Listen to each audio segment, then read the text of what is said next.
Se você nasceu por volta da década de 90, provavelmente viu a ascensão de games com uma narrativa um pouco mais séria. Eram jogos que fugiram da premissa de ser algo feliz, tinham o objetivo de chocar os jogadores com a sua atmosfera tensa e horripilante. Assim surgiram os jogos de terror dos anos 90. Nesse vídeo eu vou contar como esses games surgiram no mercado, as empresas que se destacaram e por que esses games de terror são mais assustadores que os jogos de hoje. Então, amigo, se você for um jovem impressionado, mas ainda assim curioso, pode ficar suave. Esse vídeo não é para te chocar ou te assustar. Eu vou abordar questões técnicas através do desenvolvimento desses games e como surgiu a premissa de jogos de terror em console no início dos anos 90. Com a chegada da quinta geração de consoles, Play 1, Nintendo 64, Sega Saturn e até o PC, abriram portas para desenvolvedoras ousadas, que queriam explorar o máximo da tecnologia sem cair no clichê de jogos de aventura, como eram os fortes do Super Nintendo. E vocês lembram, né? Tinha Mario, Donkey Kong, Zelda, caindo na premissa de jogos de aventura, como eu já falei de todos esses games no card em cima e link na descrição. Agora, com a chegada desse novo hardware, algumas empresas decidiram apostar em um público mais velho, onde o enredo e o drama era o foco principal do jogo, deixando em aberto o conceito de que games não são só para crianças, chegou a hora dos adultos. Só que a questão era, como quebrar esse paradigma e trazer esse público mais adulto para jogar videogame? Como é que chama a atenção deles? É aí que tá o segredo. Nos anos 80 e 90, o principal meio de entretenimento de jovens adultos era o cinema. Quem é que não lembra, né? Toda sexta-feira depois do trabalho, lotavam as locadoras para você poder alugar filmes em lançamento na época. E sexta-feira à noite, amigo, filmes de terror era algo indiscutível. E por ser algo que o ser humano não era tão acostumado com coisas irreais e sobrenaturais assim como é hoje, aqui chamavam muita atenção através do medo e da curiosidade. E isso vendia horrores e embolsava dólares e dólares aos bolsos dos roteiristas e indústrias de cinema. E foi vendo isso que os desenvolvedores da época mataram a charada. É esse o público que a gente quer ver jogando videogame. E naquela época era muito mais fácil. O roteirista inventava alguma história que não estava em alta, era o contrário, mas sim algo desconhecido e transformava aquilo em algo totalmente tenso e grotesco. E assim como nos filmes desse mesmo roteiro, você não era um cara totalmente preparado para qualquer problema, onde o personagem principal era um cara totalmente despreparado para qualquer problema que acontecesse no cotidiano, amigo, e sim uma pessoa comum como eu e você, te colocava na pele daquele cara. E se tem um game que basicamente é o pai desse gênero, é a série de games Alone in the Dark, em 1992, que te coloca na pele de um personagem em uma mansão amaldiçoada para resolver enigmas e mistérios, enquanto espíritos e criaturas mal assombradas tentam acabar com a sua vida. Só que, mano, jogos assim começaram a vir com um enredo que tem um buraco muito mais embaixo do que simplesmente você salvar uma donzela em perigo ou passar uma fase. Não, presta atenção, amigo. No decorrer desse jogo, a história é contada por documentos que você coleta na casa, dizendo que esse lugar foi construído por um pirata ocultista, que no subterrâneo dessa casa existem cavernas que foram usadas para rituais obscuros, destinados a aumentar a fortuna e prolongar a vida desse cara. E isso é só a ponta do iceberg, porque o buraco é muito, mas muito mais embaixo, a história de mistérios são enormes. E foi assim que surgiu um game focado no público jovem adulto. Essa foi a cereja do bolo, porque da maneira com que esse jogo funciona, a gameplay desse game é ainda mais inesperada para a época. Alone in the Dark é um jogo em terceira pessoa, com renderização 3D de baixíssima resolução para a época. A equipe precisou usar bitmaps desenhados à mão. Itens e personagens no jogo são tridimensionais, renderizados em um fundo fixo bidimensional. E misturar polígonos e imagens de segundo plano pré-renderizados em 2D exigiram um ângulo de câmera fixo. Foi aí que os designers aproveitaram para criar uma configuração de uma cena dramática apropriada para um jogo de horror temático da época. Foi assim que surgiu o termo Survival Horror. E amigo, isso daqui era ambição para a época e abriu portas para inúmeras empresas criarem o seu enredo através do gênero que esse jogo aqui criou. E um game que fez isso com maestria, trazendo um survival horror com câmera fixa, todo mundo aqui já sabe qual que é.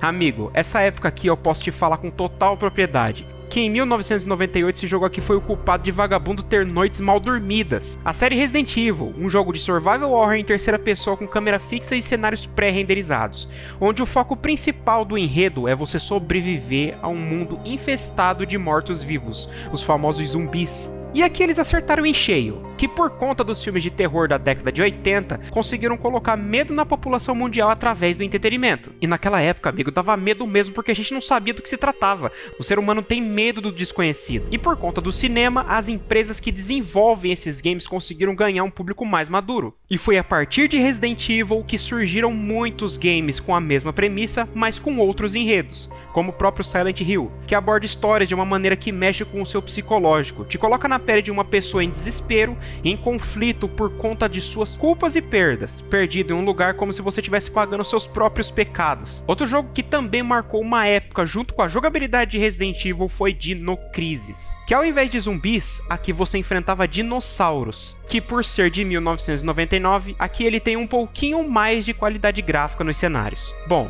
existem muitos games que eu poderia citar aqui e colocar nesse vídeo, mas esse não é o foco. Eu já falei desses games de terror do PlayStation 1 no card em cima e link na descrição, caso você queira ver. A questão é, se você até hoje joga games de terror, provavelmente notou uma certa banalidade nesse gênero, com aquele sentimento de que já não se fazem mais games de terror como antes, e eu tô de acordo com esse tipo de pensamento aí. Existem jogos da atualidade com gráficos maravilhosos, que te transmitem um certo desconforto, te dão sustos e te deixam tensos em certos momentos, porém a história, os enredos, a profundidade desses games são escassas. E esse tipo de problema vem atingindo bastante as indústrias dos games e até mesmo as empresas gigantescas como a própria Capcom, que prefere remasterizar os seus sucessos do passado do que trazer algo novo, sabendo que não vai dar muita coisa como foi no passado. Só que a questão é, por que que isso vem acontecendo? Eu não digo dos remasters, eu digo dos jogos de terror atuais. Porque os jogos de terror antigos dão mais medo do que os jogos atuais? Bom, por mais ridículo que possa ser a resposta, a pergunta traz inúmeros fatos, e eu posso contar alguns deles aqui para vocês. Lá atrás eu disse que o ser humano costuma ter medo daquilo que ele não conhece, e definitivamente nas antigas, ninguém conhecia nada. A gente não tinha internet, o entretenimento seletivo era escasso, o conhecimento perante a tudo era escasso. Filmes de terror davam medo porque a gente não sabia do que se tratava. A gente não sabia do que era feito, como surgia, de que forma era feito. Um exemplo mesmo são os próprios temas de zumbis. Que filmes de zumbis da época eram trash, nojento e horripilantes. E hoje em dia, com Resident Evil e The Walking Dead, tem gente no planeta que clama por um ataque zumbi pra se divertir matando esses bichos, acreditem ou não. O entretenimento ele te coloca medo e o conhecimento tira, e em certas ocasiões te dão mais medo ainda. Como por exemplo no início dos anos 90 por conta da Guerra Fria, filmes de astronautas e desastres naturais como Armagedon e Impacto Profundo deixavam o mundo em alerta, com medo de meteoros se chocar com a Terra a qualquer momento. O entretenimento ele banalizou tanto esse tema que acabou acostumando a galera. E esse medo, amigo, ele é real, ele existe e pode acontecer a qualquer momento, só que ninguém tá ligando mais. E a mesma coisa que acontece com o nosso instinto de sobrevivência. Hoje em dia, zumbis, criaturas horripilantes e espíritos malignos são banais. É difícil para alguém que viveu essa época e pegou todo esse histórico, hoje em dia tem um medo real. O problema, amigo, é que o ser humano está anestesiado demais para acreditar em coisas dessa magnitude. Perdeu a magia. E foi a mesma coisa que aconteceu com os jogos de terror. Por questões técnicas, a gente não pode deixar de lado os gráficos das antigas, que numa resolução baixa, pixelada, sem nenhuma trilha sonora no ambiente, um lugar onde a renderização de cenário é ruim, isso te deixava em alerta o tempo inteiro. Hoje em dia, os gráficos são tão perfeitos que não te dão aquela sensação de desconhecido. É o mais do mesmo. E é por isso que os games de terror antigos davam mais medo que os de hoje. Existe toda uma cultura construída em volta disso. A gente gosta de jogos antigos não porque eles tinham mais qualidade, e sim pela nostalgia. A nostalgia de voltar ao passado com algo que já te deu uma alegria e você sabe que não vai se decepcionar. Esse é o principal motivo. E pra quem acha que é falta de criatividade das empresas em relação a enredos de jogos de terror, os plot twists são previsíveis, isso não é verdade. É o ser humano que já não se impressiona mais com nada por conta da nossa cultura, nossas experiências do passado perante a tudo isso. As nossas exigências estão altas. A gente já sabe o que esperar e se decepciona por achar que todo o entretenimento que a gente consome é mais do mesmo. E em certos casos isso eu concordo, mas é porque você consome tanto, mas tanto, que o costume acaba tomando conta, você não se impressiona mais com nada. Hoje em dia, a internet, o ser humano passa horas tentando se entreter, se divertir, esquecer dos problemas sem ao menos resolver. Logo, o costume de esquecer terceiros problemas com o entretenimento, sejam games e filmes, acaba se tornando parte do problema. Quem acompanha a Creative Games sabe o tanto que eu meto o pau nas empresas pela falta de criatividade, mas nesse caso, a culpa não é delas, é nossa. Então sim, amigo, o ser humano tá tão acostumado, tão anestesiado, que perdeu a magia. O certo é você deixar fluir, tentar parar de achar que a distração e o entretenimento é válvula de escape pro seu estresse e pra sua ansiedade. A gente tá vivendo, amigo, seja estressado, com problemas, tudo isso faz parte do drama que é ser um ser humano adulto. Trabalhe, estude, cresça e resolva, para que o seu entretenimento não se torne um problema pra você e você acabe se tornando um problema pros outros. Vai lá fora, mano, vai brincar com o cachorro e respira. Vai ver o dia sair um pouco, desliga o celular. Talvez o tempo que você passe offline, seja sem celular, sem filme, sem jogos de terror, talvez eles voltem a te impressionar outra vez. Te peguei de surpresa, né? Esse final de vídeo você não esperava. Como eu já disse, enquanto eu tiver quem me assista, a Creative Games não é só um canal de games, amigo. Eu vou colocar juízo na cabeça de vocês.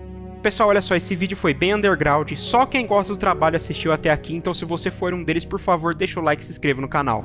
O vídeo curto porque a semana pra mim tá curta. E esse vídeo aqui não é apenas um roteiro, é um desabafo real mesmo. Eu definitivamente não consigo mais jogar jogos de terror. Quero saber se você também tá nessa situação. Instagram na tela, @guilherme.creative, caso você queira me seguir lá, mano, eu tô sempre conversando com vocês. Também quero mandar um abraço pros membros do canal, mano, com R$2 você pode ser membro do canal Creative Games e aparecer no final de cada vídeo meu.